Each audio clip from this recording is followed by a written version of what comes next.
Welcome back to the Men and Prophets podcast. Thank you, Blake. Today we have myself and Ben, like always, and it's just myself and Ben. Let's go. Yeah. So we miss you guys this week. This week is on frugality, chastity, and sacrifice. Yes. Ben, if you would like to start it off for us. Oh, I'm starting it off. Okay. So,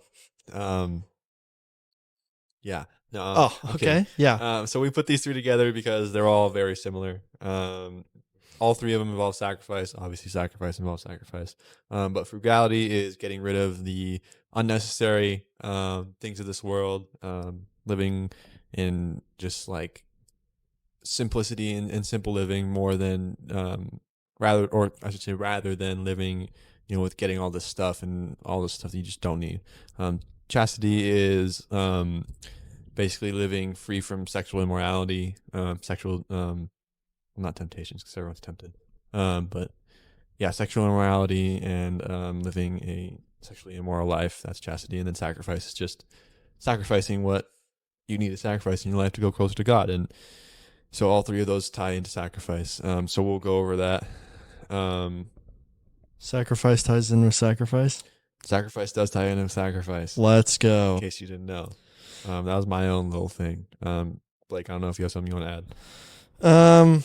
No, I mean they're all values that emphasize self-discipline and moderation, which kind of goes in with sacrifice, because to moderate everything you need to I keep getting a thing for the verification.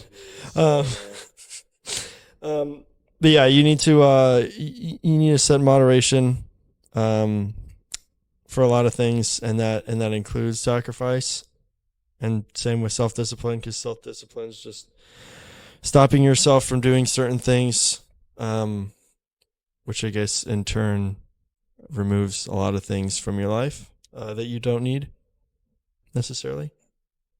But yeah, should we start with the first one? Yes. Okay, fine. So frugality. We're going to start with frugality. One of the verses, one of the ye old verses that, what did you flip to? I don't know. I just flipped to a random.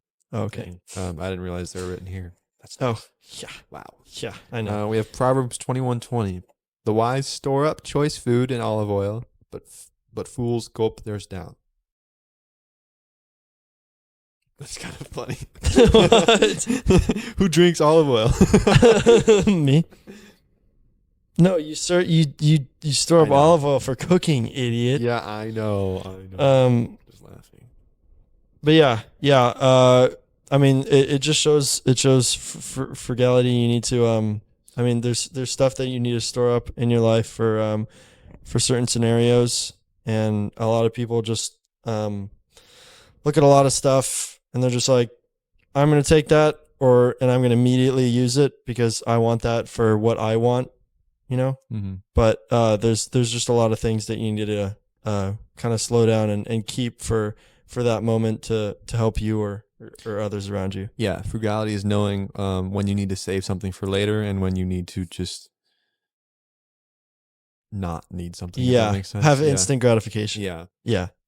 We can go on to the next verse. Okay. 1 Timothy 6:6. But godliness with contentment is great gain. Yeah. I'm trying to comprehend this verse. Blake's trying to comprehend really quick. So guys, here's an analogy. I'm just kidding. Oh gosh. I mean that's a pretty short. Yeah. There's Here, I'll read the next one too. Luke 12:15 says, "Then he said to them, 'Watch out. Be on your guard against all kinds of greed. Life does not consist in an abundance of possessions.'" So obviously it's saying that life is obviously not for the purpose of just, having a pile of stuff right in front of you to show everyone, or just to show yourself. I mean, obviously it's like one of the most basic quotes is like, enjoy the small things. I mean, that's it's plain and simple. Yeah. It's what the Bible teaches. Yeah, be on guard against all kinds of greed. So that means also wanting. a whole lot of stuff. Like Yeah. maybe somebody else has, or you feel like you should have. Yeah, and it also gives us that warning that life doesn't consist in abundance of possessions. That we don't find the purpose of life, or we don't find happiness or joy in life by just having a lot of stuff. That's not true.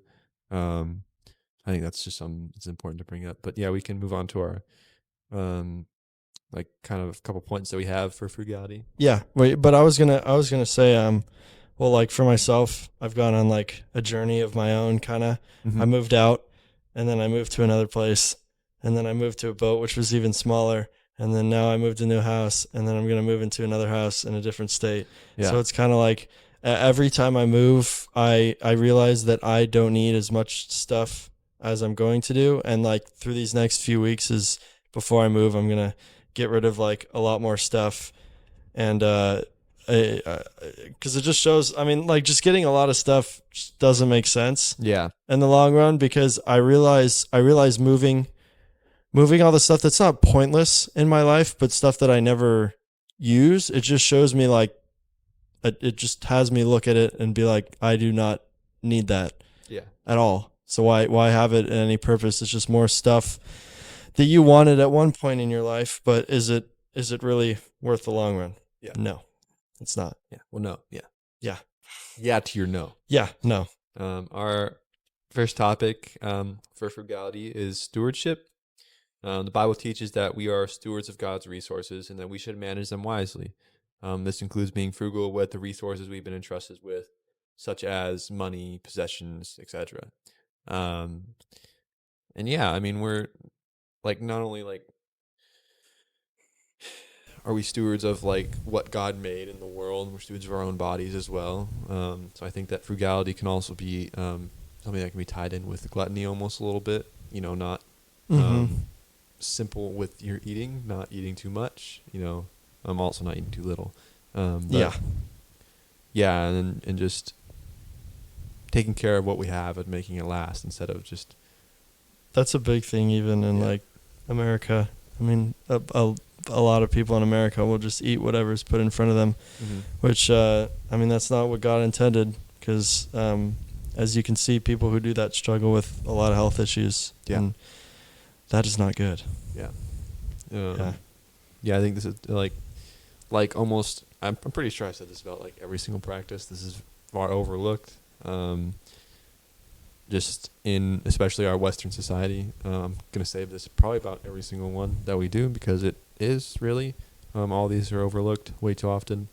And that's just living with what you need. And yeah, I don't know why I just brought that up now, but. Yeah.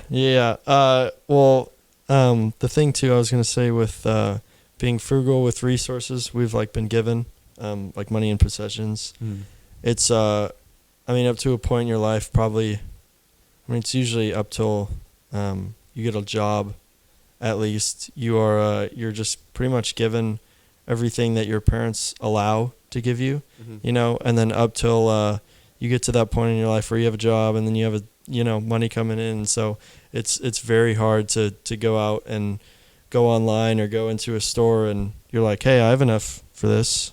Why can't I buy it? Yeah. And you buy it. And then, all your money goes away and you realize eventually that you didn't need that. Yeah. Yeah. So it's easy to look by that.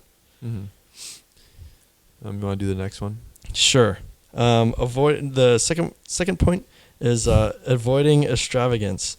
The Bible discourages excessive spending on luxury and worldly pleasures. It encourages a simpler and more modest lifestyle.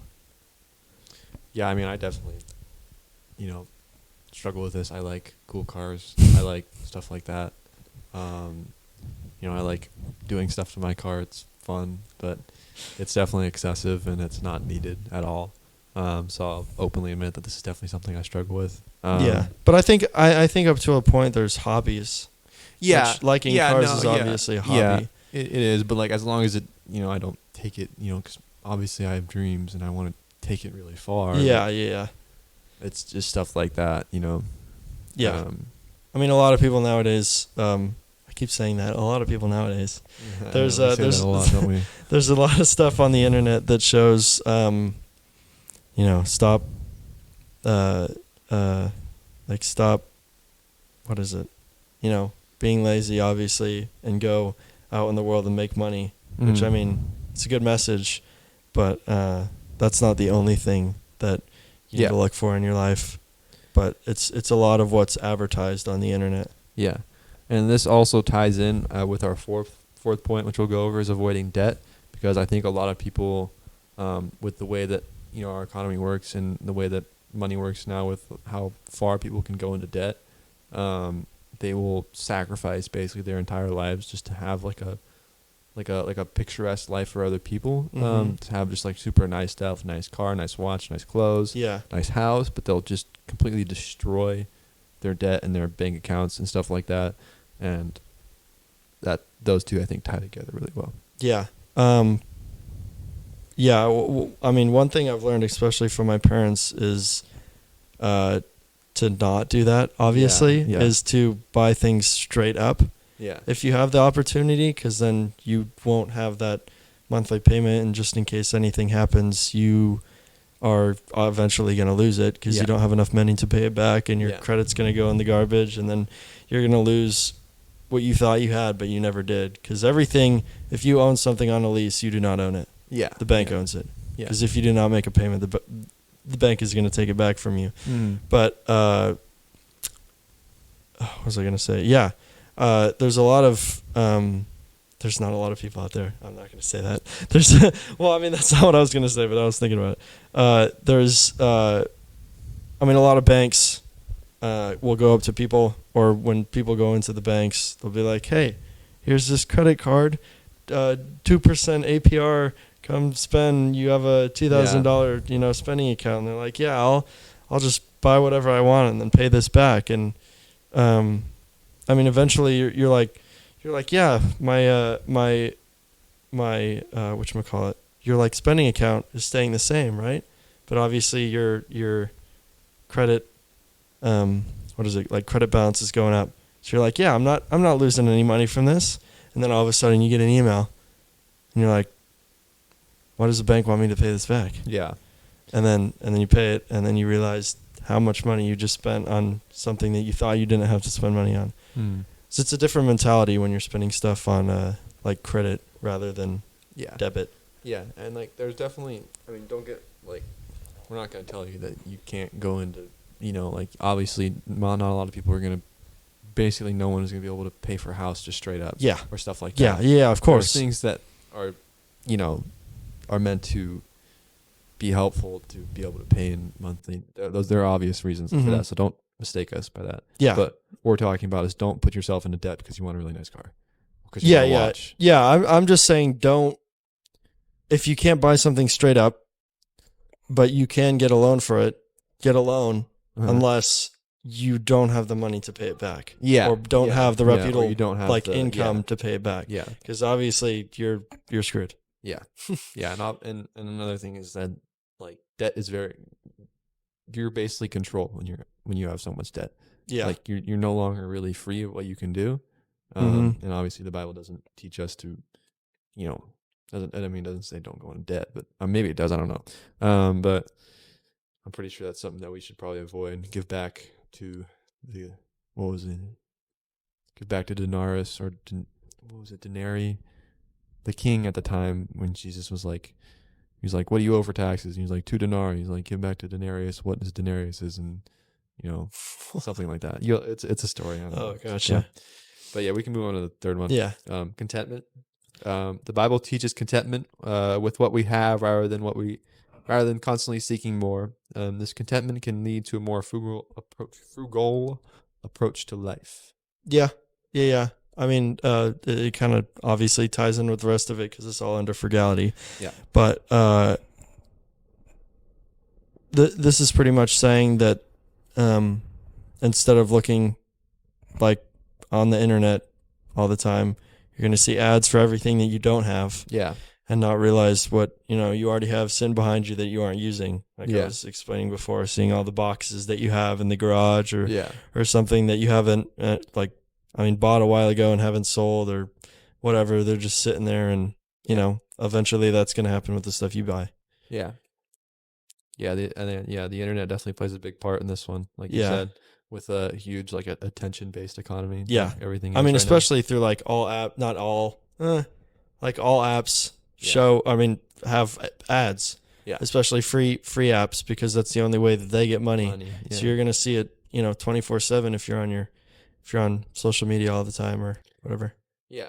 And like literally everything I do, I always, whenever I go on social media and see something either better, and I'm like, oh man, I want that, or worse, and I'm like, oh shoot, is that me, kind of thing. That's just like, just in general, it's just something to avoid. Yeah. And yeah, just be happy. No, I'm kidding. Don't worry. Yeah. No, I mean, like, I definitely, obviously we both understand. We're both young men. We have big ambition and goals in our lives. We want a lot. So we definitely know what it feels like to want more. Yeah. And it's a really hard thing just to be content with what you have.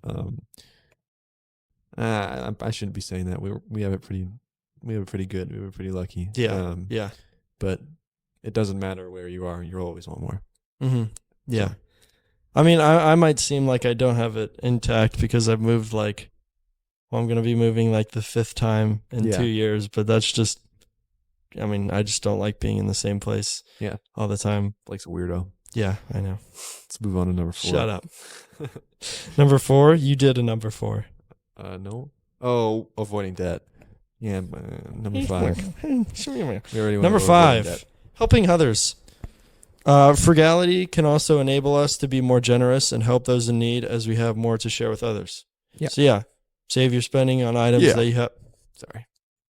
I hate going back and editing the videos and someone interrupts like halfway through someone's sentence. I'm like, dude, sorry, like what I just did. No, that's fine. No, what I've been, I was watching, what's the bald guy from The Walking Dead? I think his name is John. That's not his name in the show, but his name in real life is like John something. He's the bald guy. Yeah. And then he's like, "What are you doing there?" And the guy that runs, you know what I'm talking about, the meme or whatever. Yeah, he has a podcast, and he had who was it, Shia LaBeouf on once. Yeah. And there was just like a clip I saw of it, and he was just sitting there like this while Shia LaBeouf was talking the whole time. And he was like, you could tell that he was a really good listener. Yeah. So I was like, dang, I wanna listen like that guy does. The comments were saying it too. But, sorry that we just went off topic. Yeah, I was about to say, where is that? Anyways, so we have to be more generous and help those in need, as we have more to share with others. What was I going to say? When we're not constantly excessively spending on stuff that we don't need, we're going to have a lot more to give. Yeah, exactly. Yeah. Save to give. You can't give to yourself and give to others. It's unless you won the lottery or something, but. Not everyone wins the lottery. Yeah, a pretty common excuse, or like something that's said a lot is, I have to, pay this, I have to pay the bills, I have to pay, whatever, I have people to provide for. And for a lot of people, that's very true. And like, it is obviously you have bills to pay and whatever, and make room for that. But a lot of times there's stuff that's bought on the side that also adds to that can be taken off and can be given elsewhere. So I find a lot of times people do have room to give. It's just what you're willing to sacrifice. Yeah, exactly. People nowadays say that, especially in Washington, people say that, I'm not going to say a lot of people say. Oh my gosh. People nowadays. People nowadays say. Oh, there goes. Yeah, especially in Washington, Seattle area too, that it's, they're living paycheck to paycheck. Because obviously, apartments are expensive. Yeah, I think that's for the most part. Yeah, in Washington. But technically, minimum wage, I feel like is high enough to combat it. Minimum wage is you're barely scraping by. Yeah, you're barely scraping by. But if you're at that point where, I don't know what I'm trying to say. No, but there's always, everyone can always work harder. I should say you can always find a different job. Yeah, I feel like there's always more that can be done. That's true. Yeah, because there's a lot of people that, oh my gosh, I keep saying that. There's some people that work at, say like fast food places that think that they're stuck in the same place. But no offense, but that's because you're working at a fast food place. There's a lot of better other jobs that you can apply to that will pay more and also, keep you not as depressed from working those kinds of jobs, Yeah. Yeah. Fair. Yeah. But yeah, that's frugality. Keeping it simple and not doing what you don't need to do. And in turn, that'll benefit you in many ways. And just a simple life, a lot less stress, a lot less debt, and a lot more room to give. Mm-hmm. Spend on what you need to spend, not on what you want to spend. Yeah. Yeah. That's a really hard thing to do with a instant gratification. I want, I get sort of world we live in. Yeah, it's a lot more harder now, day and age, rather than before. Yeah, that's true. Yeah, that's true. Move on to chastity. Okay, chastity. Chastity. You just never mind. Sorry, I thought you zoomed all the way down. Verse. Okay. Yeah, verses. 1 Corinthians 6:18-20. Flee from sexual immorality. All other sins a person commits are outside the body, but whoever sins sexually sins against their own body. Do you not know that your bodies are temples of the Holy Spirit, who is in you, whom you have received from God? You are not your own. You are bought at a price. Therefore, honor God with your bodies. Yeah, I mean, that's definitely the number one verse that gets brought up when talking about anything sexually immoral, whether that comes to stuff like porn, sex before marriage, a whole bunch of, cheating, stuff like that. Yeah. I mean, yeah, it describes it pretty perfectly. And it's also describes, I think, why it's a hard thing to get away from, because it's something that is, it's different. It's the more you try and face it and fight it, the harder it gets, I think. I think it's something that definitely needs to be, you need to flee from, and just chase after God. But because it's also a sin to think, as well as acting. Jesus says, but he was going over like the commandments, do not commit adultery, but I tell you, therefore, if you even look at a woman lustfully, you already committed adultery in your heart. And what Jesus was saying in that is, like, when he also said, do not commit murder, but I tell you, therefore, do not call your brother a fool, or something like that. And always had more, that carried more weight back then to call someone a fool. But what he's saying is, calling someone a fool or thinking about a woman lustfully comes from the same thing that causes you to commit that act with a woman lustfully. It comes from the same thing. It's just a level of what you're at. So it's just, that's why that's important. Yeah. But yeah. Read the second verse.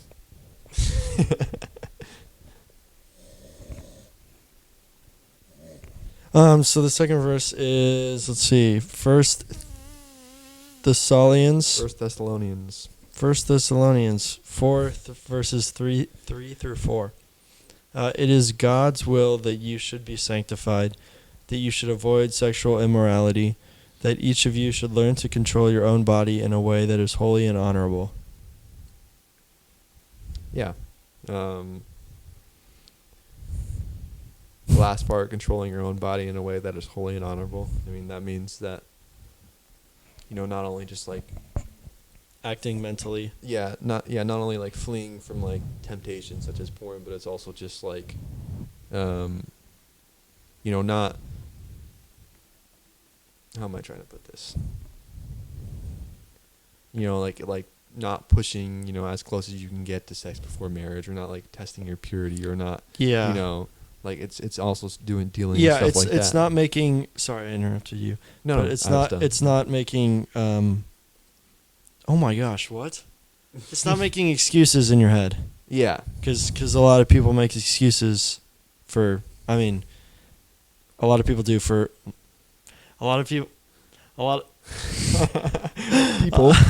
people do for, people tend to for, like different kinds of, immorality, like sexual immorality. Yeah. They think that, there's loopholes around to it. Yeah. There's one that's I mean, kind of inappropriate, so I'm not gonna say it. Yeah. But there's a song. There's a song on it. I don't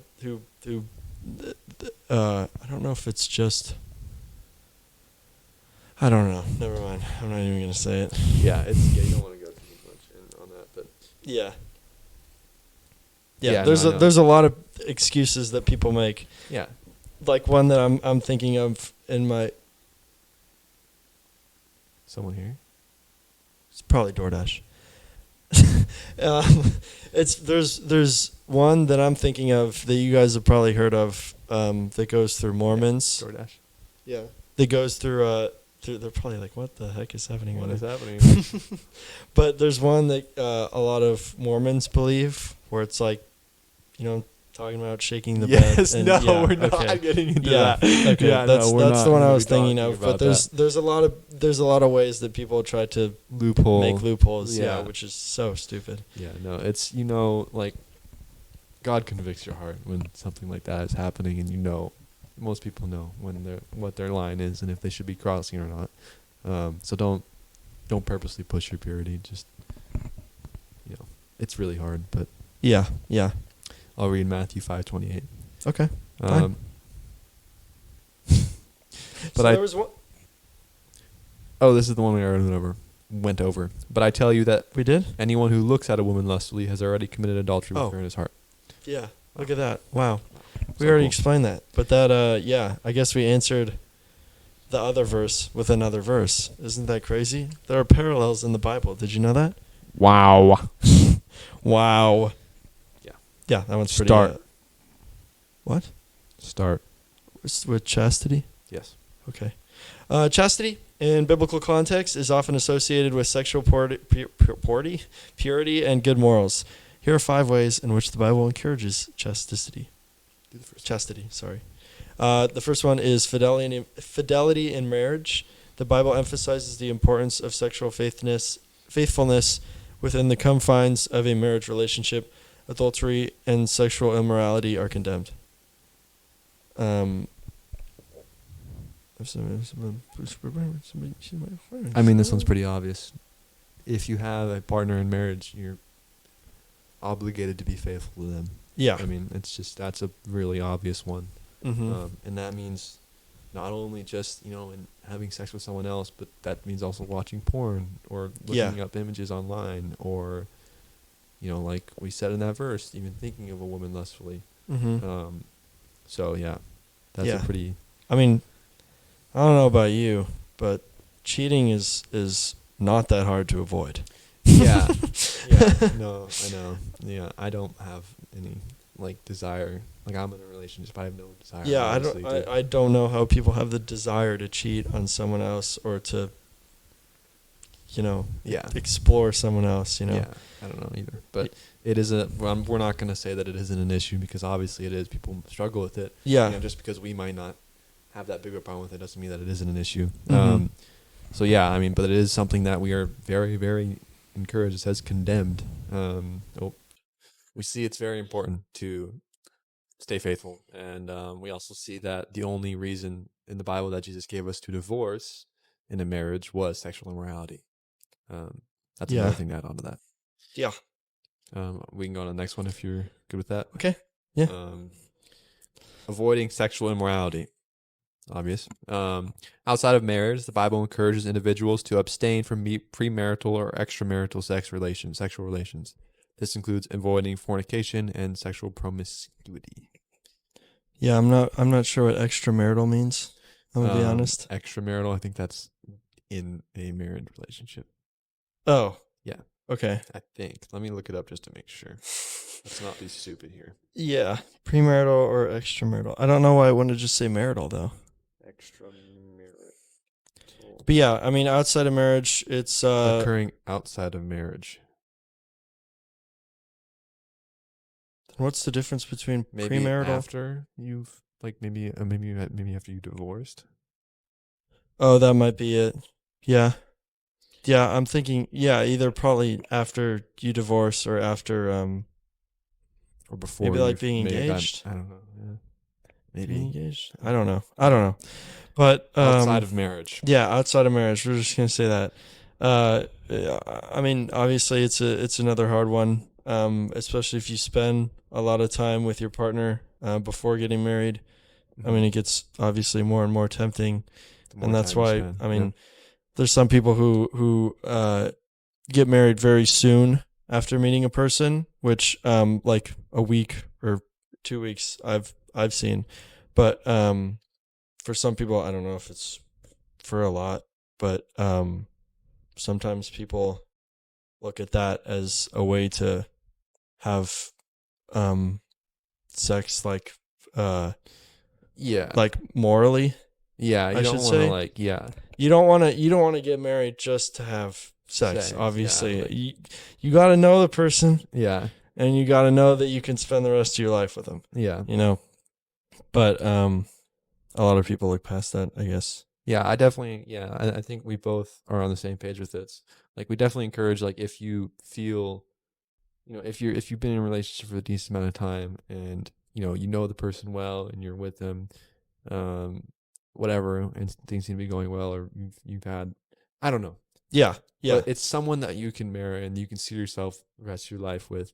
We encourage you to move forward with that commitment and not look at it as like an end to like your exciting youth. Yeah, or whatever. To do stuff for the Bible. Instead, like through the Bible. Instead, a new beginning of someone with who you love very much, and and don't, I don't encourage you to like put it off for a really long time and like, lead it on for years and years and years on end. And I think that it's different for everyone. Obviously, how long you feel like you need to be with someone. Mm-hmm.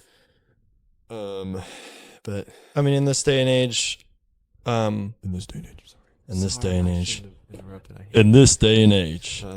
there is there's a lot of people. No, I'm just kidding.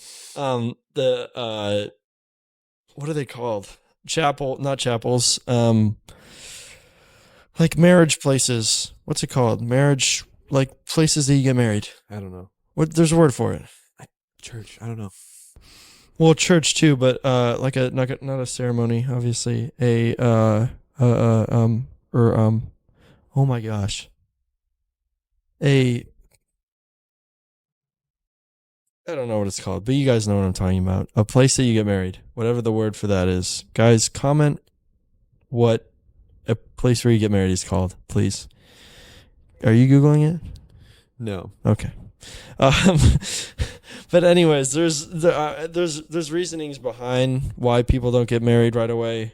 Sometimes it's for cost, because I know places that you get married can cost a lot for, just renting the place out, on top of outfits, food, the ring on each other's fingers and stuff like that.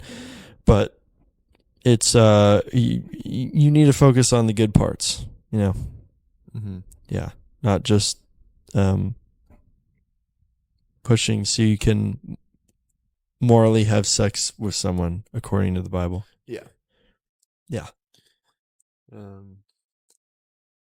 I mean, we obviously see that this is just a huge, huge issue in America. I'm looking right here at like some statistics. Oh, statistics. Okay. By the age 20, this was in a 2002 survey, so I think it's probably progressed a lot worse from then. But by age 20, which we are both 20. Yeah. I don't know why I was like that for a second. Sorry. No. 75%. I'm 16. 75% of people by age 20 have had premarital sex. I mean, that's a huge number. Yeah. 75%. And that was in 2002. I imagine it's a lot higher now. Mm-hmm. It's safe to say that just about everyone has sex before they're married. And this is very normalized, and wrongly so. Because obviously in the Bible, we're told not to do that. So that's just a really crazy statistic from just, what is normalized in the West. Dang. Something that I, just hate. But that is crazy. That is crazy. You want me to go out to the next one? Yeah. Okay. Did I read the last one, or did you? Oh, I did. Okay. My bad. Number 3, guarding thoughts and desires. Chastity also extends to one's thoughts and desires. Jesus, for example, teaches that even lusting after a woman in one's heart is considered a form of adultery. Yeah, I think that all lustful intentions and acts and sexual immorality starts from thoughts, just like almost every other sin.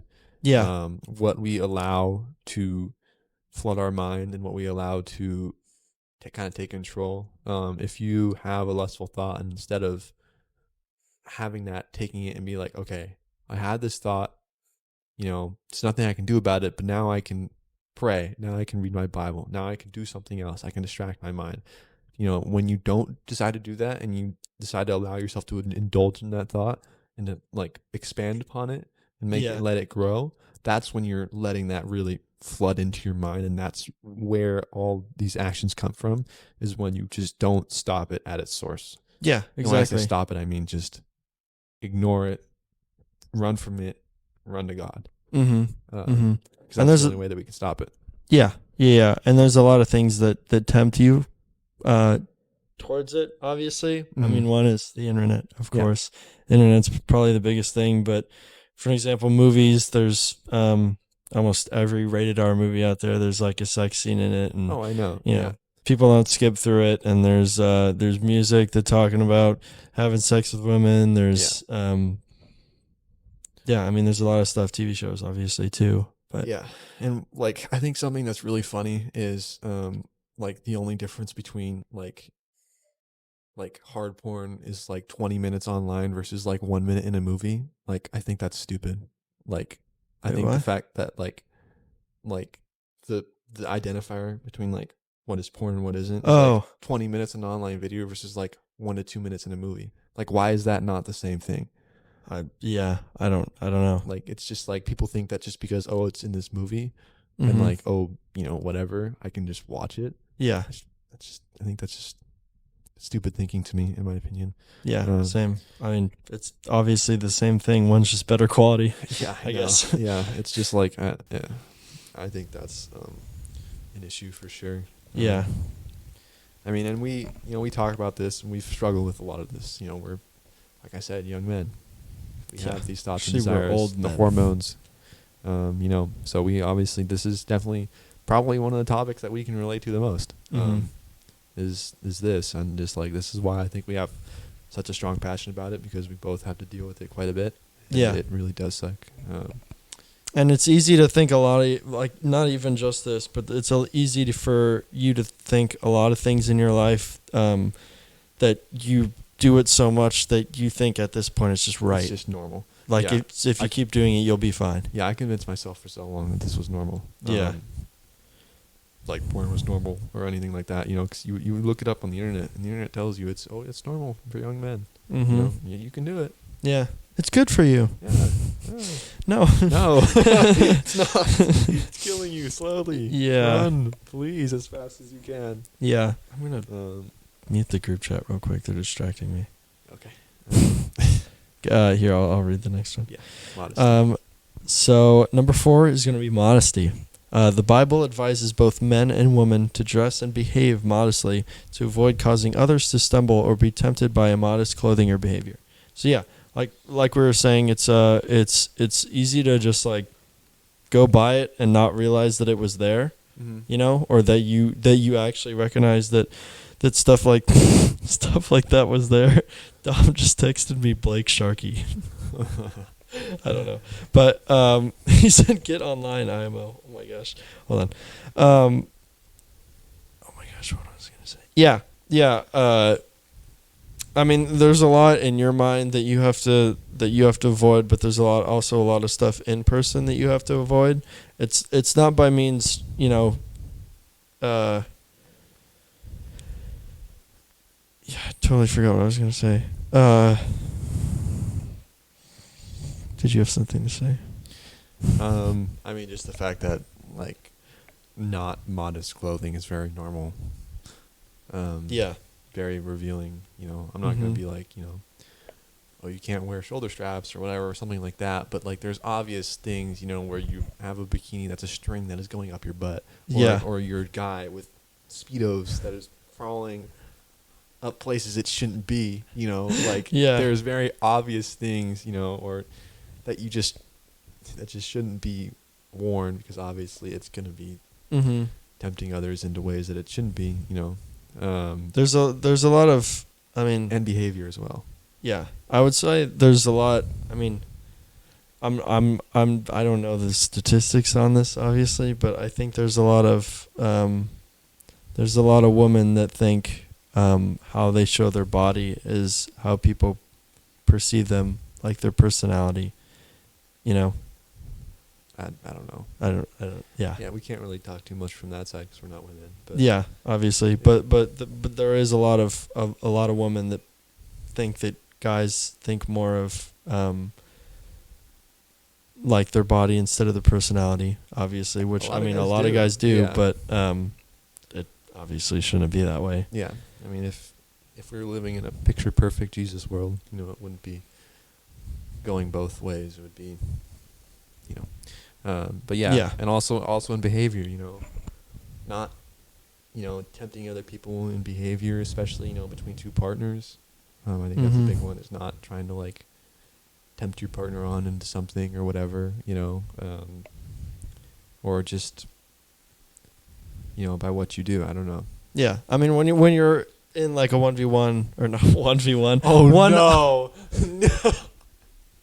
When you're in a one on. No, he's been playing too much Fortnite.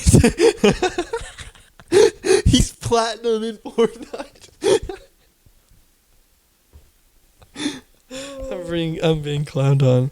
Anyways, when you're in a one-on-one with your partner, it is easy to block everything else out Yeah. and focus on your partner. Yeah. Which I mean, it's important to focus on your partner, but it's also important to keep everything else in mind. Yeah. Yeah. No. Yeah. It's a very blinding thing. Mhm. But yeah, we can move on to self-control. Thank you for breathing in the mic. Can you read self-control now? Did we skip 3? No. We went over it. Oh, okay, I'm tripping. 5 is self-control. Chastity involves exercising self-control over one's sexual desires and impulses, maintaining purity of heart and body.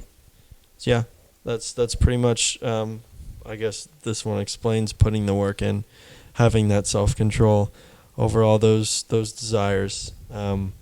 Because obviously there's one thing that, God puts his help in to, try to help you out, get rid of it. But obviously you need to be doing the most work in removing the bad stuff from your life. I wouldn't say the most work, but I would say you need to be putting something in. Yeah. Yeah.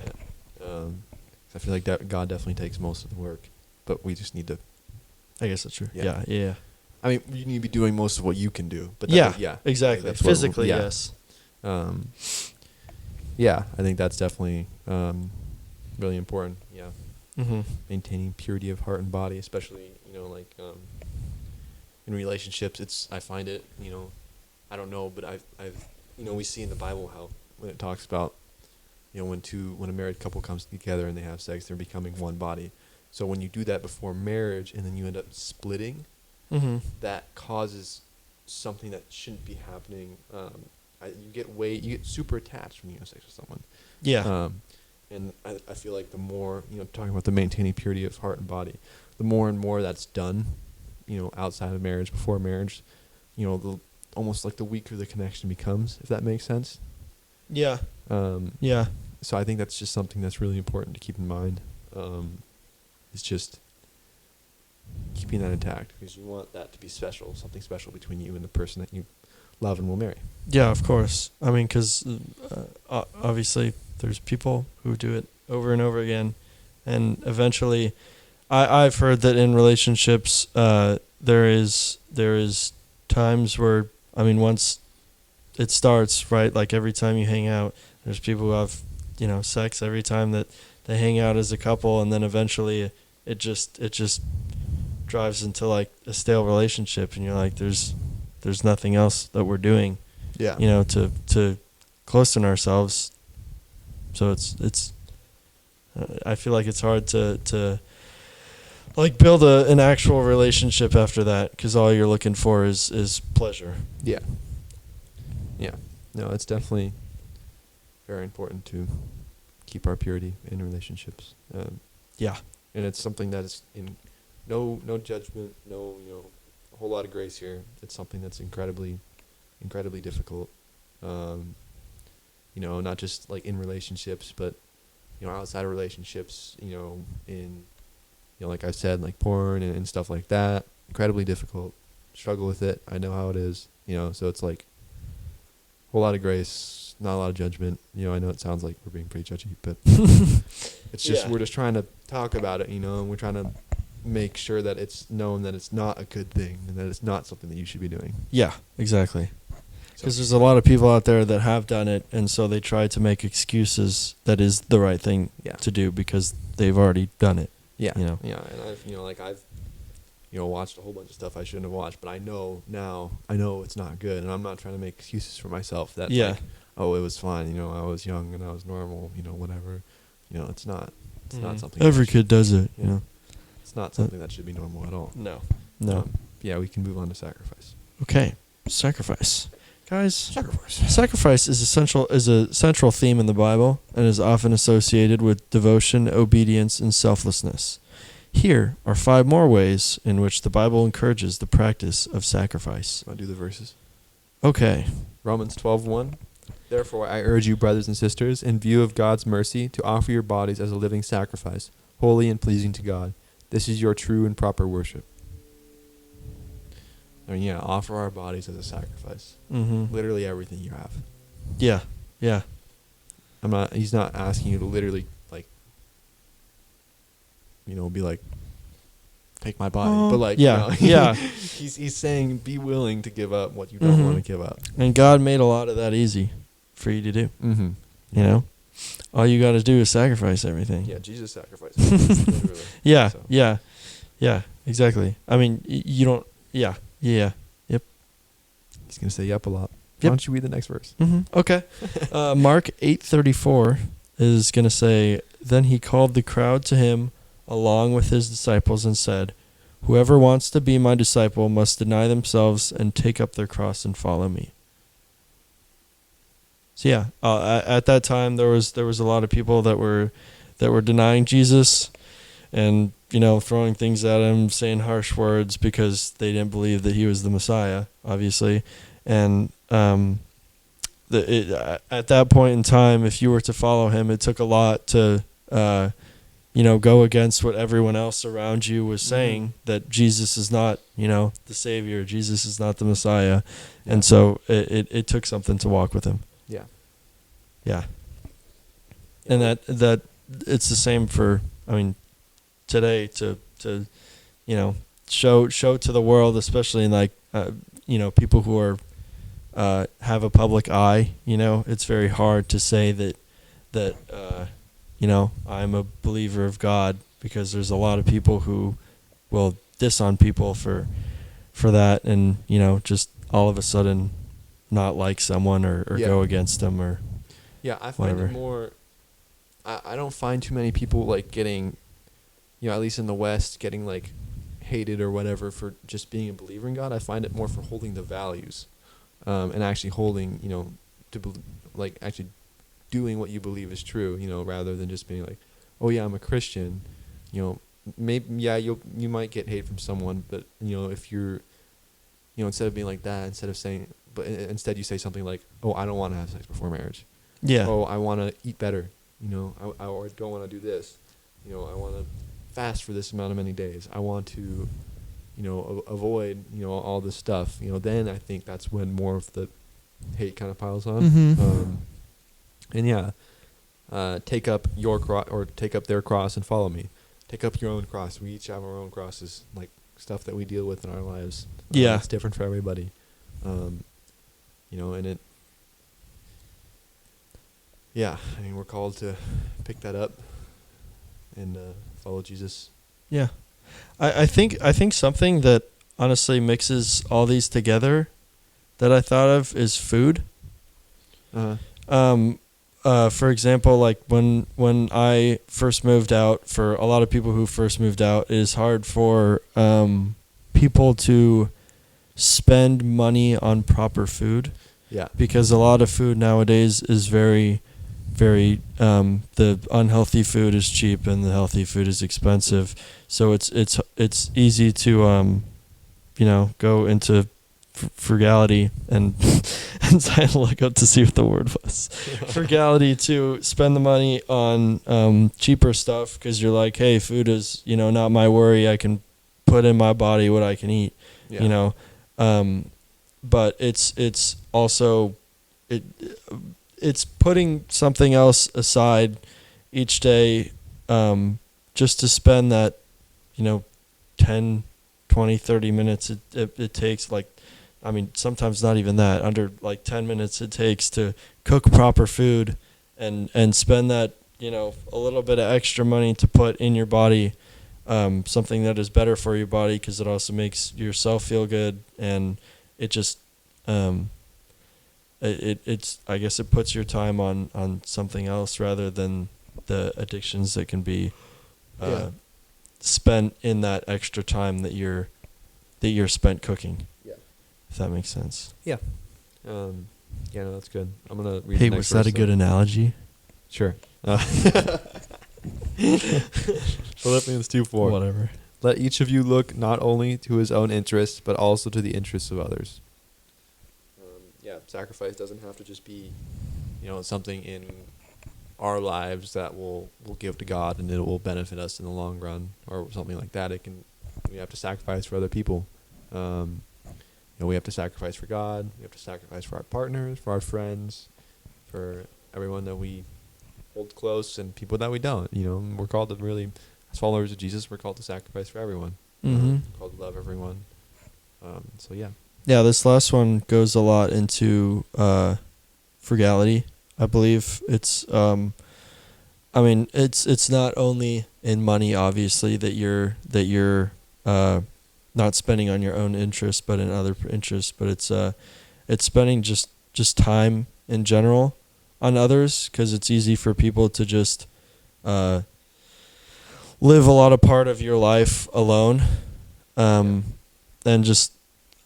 Obviously living a lot of time in your life just to yourself, spending on yourself because it makes you happier, obviously, and not spending time on people around you. But people just, there's a lot of people that need to learn that, for me at least, spending a lot of time, spend a lot of time putting like the interest on others is also, it makes you feel good. Yeah. Obviously, and it makes you feel happy. Mm-hmm. It makes me feel happier than when I spend time with myself, obviously. And it also sacrifices stuff that you could be doing by yourself, but spending with others. Because hey, everyone out there is people in your life that care about you and not just yourself. So yeah. And then you want to go on to the first topic? Fine. First one is offering to God.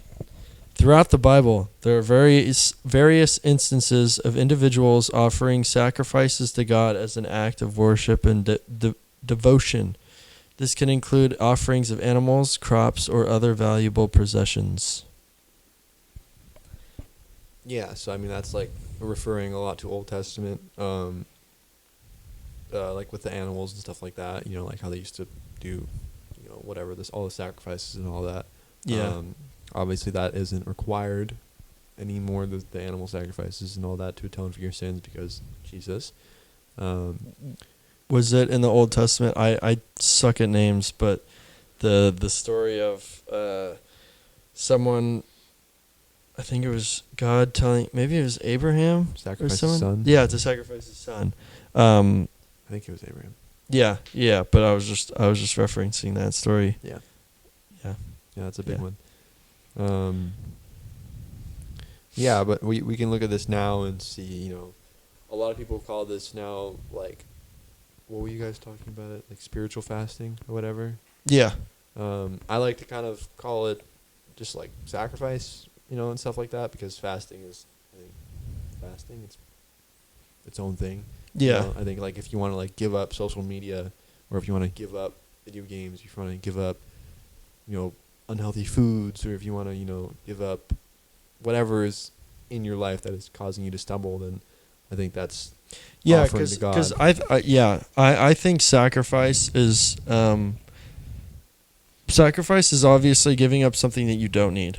Yeah. Because sacrifices for God are giving up things that you don't need, and fasting is obviously, I feel like it should focus more on food and water, because instead of sacrifice, it's giving up something that you need, which is food and water. Yeah. Obviously. And so it obviously differs, but they're obviously two very important things to sacrifice and to fast. But it's just, I think it's just in different instances, because to me, doing like sacrificing something only for like a week or a month is a little weird if it's something that you don't need. Mm-hmm. But because if it's obviously bad for you and you're sacrificing it to spend time on other things, to me it's doesn't make that much sense unless you do it for the long run. Just sacrifice and keep it just dead. Yeah. Yeah, exactly. I mean, it's like, for example, if you're like, hey, I'm gonna sacrifice porn for a month or fast porn for a month, Yeah. that doesn't make sense. Yeah, it should. I mean, it makes sense to do it good, and then if like at the end of the month, then you just stop. In general, that's good. Yeah. But if you just sacrifice for a month and then start again, that doesn't make sense. Yeah, that's fair. Yeah. Yeah. No, that's definitely. Because you're just going to go right back to where you were. Next one. Yeah, sure. Self-sacrifice. The Bible teaches the value of self-sacrifice for the well-being of others and the greater good. For example, Jesus is seen as the ultimate example of self-sacrifice, giving his life for the salvation of humanity. Yeah. We're called to, like I said, sacrifice for others, not only just ourselves. Mm-hmm. Whether that be in partner relationships, marriage, friendships, family, whatever. People you don't know. Yeah. Yeah. Yeah, kind of comparing to the last one. The last one was more about giving up or offering, I wouldn't say material things, but I mean sort of like material things, living things. Yeah, things that aren't you.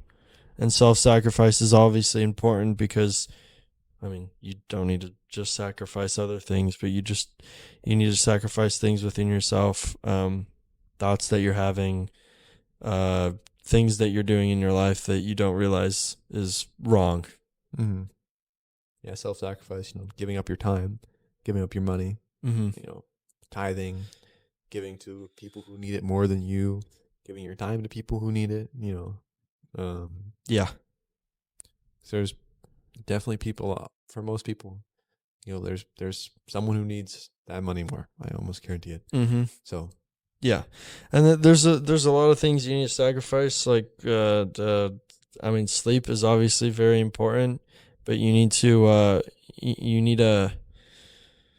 I don't know how this relates much to self-sacrifice, but there's I think I've said this sort of before, but there's some people think that like they get stuck. Oh my gosh, Dom's calling me. They get stuck in that like 9 to 5 loop, and then when they get home, they have no energy to do anything, so they get on games, get on their phone, whatever, for the rest of the day, and stay up late because of it, because it's obviously addicting and time goes fast when you do it.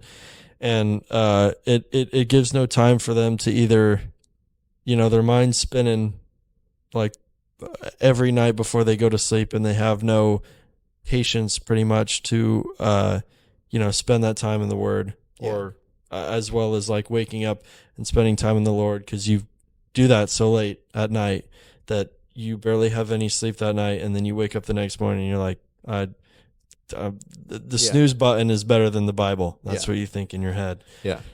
No, that's super true. That's really good. Yeah. It's definitely an issue.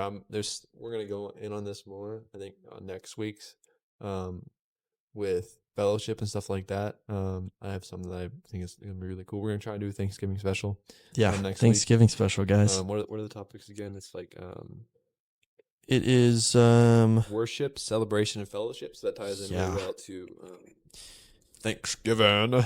Thanksgiving. Hello, Hello, Mr. Christopher. Hello. Hello. Bello. Hello. But yeah, Bello. we're gonna have a fire episode for that. Yeah, we are.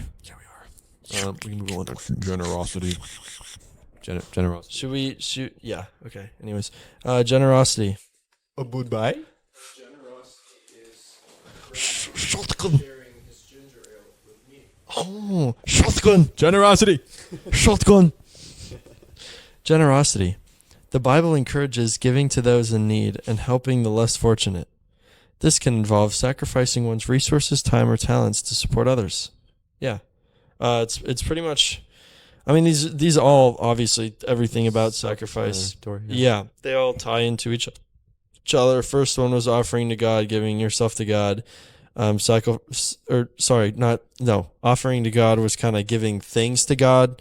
Self-sacrifice was obviously giving yourself to God, and generosity is giving things to others, because the Bible doesn't teach just to give to God; it's also to give to the people around you, because it's very important to especially have a community and it's people that you can spend time with that don't promote the bad things, and yeah, it's just important to spend that time with people. Yeah, because a lot of the times it's not just money or things that you have to give to people; it's time. Yeah, people appreciate time. Yeah, and time's a rare thing when time is now like a currency in a, like I said, a attention-based economy. Yeah, we kind of already talked about serving others at the expense of your own comfort, desires, time, whatever. We kind of already went about that over twice now, I think, in different ones. So I think if you want to do forgiveness, which I think is super good. I don't know if you wrote that, but I really like that. I think I reworded it. Yeah, he reworded it. One of the topics is forgiveness. Yeah, which is kind of, you might think, whoa, forgiveness. Why is that in sacrifice? I don't know. Forgiving others and showing mercy is seen as a form of sacrifice in the Bible, as it often requires giving up feelings of anger and resentment. And that is so, so true. Yeah. Because a lot of times, I know in my own life, there's like some people that I just like really just want to just not like, I just want to, be mad at you. Just let me be mad at you. God, let me be mad at this person. Let me just not want to be around them. But he's like, no, that's not what I've called you to do. Right. And that's definitely something that is a tough one to do. And it's a tough one to sacrifice for a lot of people, because people hurt people, oftentimes, it's really hard to, just leave that, not be mad at someone, and to give that up. And forgiveness is also not just like, there's multiple parts of forgiveness. It's not just forgiving the other person. You have to forgive yourself. You have to actually let it, I don't know. I forget what I was listening to. It was in a podcast. He explained it really well. But yeah, forgiveness takes a lot of time too. So yeah, it does. There are times that you can get mad in your life. There's those rare scenarios. For instance, in the Bible, when Jesus flips the table in the temple, there is times where people won't learn unless, or people won't, not learn. People won't, what's the word for it? Yeah. Understand the point that you're trying to get across, unless, not that you put like force into it, but you put like emphasis. Yeah. Because a lot of people don't react or respond to calm words, Mm-hmm. But, especially people, it's like all the TikTok videos I've been seeing. Well, I don't have TikTok anymore, but the TikTok videos I was seeing of people who not argue, but like debate on the streets with other people, like the evangelists argue with people who are trying to go against the Bible or whatever, and they debate with like pretty much with peace, not with anger. Yeah. And it's you get yourself across a lot better than that way, and you it just shows that I don't know, it shows that I was on a roll. Yeah, I know. Right. Yeah, whatever. You get what I'm saying. Yeah, and we're gonna go over this a lot. Again, like I said in the next one as well. There's something I want to say about that as well. I'm really excited because it's been, I have some good ideas. Ben's really excited, guys. Really excited. Yeah, and we're gonna have a guest on next week, guys. Potentially. Yeah, potentially. We still haven't done that hot tub thing either. Yeah. Could do it for our 20th episode. No hot tub. Oh wait, no, we can't. Why? Oh, Blake's gonna be in Idaho. But yeah, I mean, I think that's all for this. We forgot episode. the last one, idiot. I said we already went over that one like twice. Service, giving up time to serve others, comfort, desires. We already went over it. Fine. Okay. Yeah. That's just basically all. I mean, this all ties in with sacrifice. It's just what you're sacrificing, and there's different things in people's, in different people's lives. You might need to sacrifice sexual immorality. You might be really good with living a simple life, or maybe it's the other way around, or maybe you're good with both and there's something else you need to sacrifice. I don't know, but there is stuff in everyone's life, and these are just really big topics. So I hope this helps. Yeah, this is good. Yeah, it was Frugality, chastity, and sacrifice, pray, guys. We can pray now. Okay. Guys, I'll pray. Oh, please pray. Yeah, I'll pray. All right. Dear God, thank you for bringing Ben over here today. And thank you for giving us the ability to teach to the world. And God, I pray that everyone out there can learn from this, can learn from you, God, about frugality, chastity, and sacrifice. They're all very important things in our life.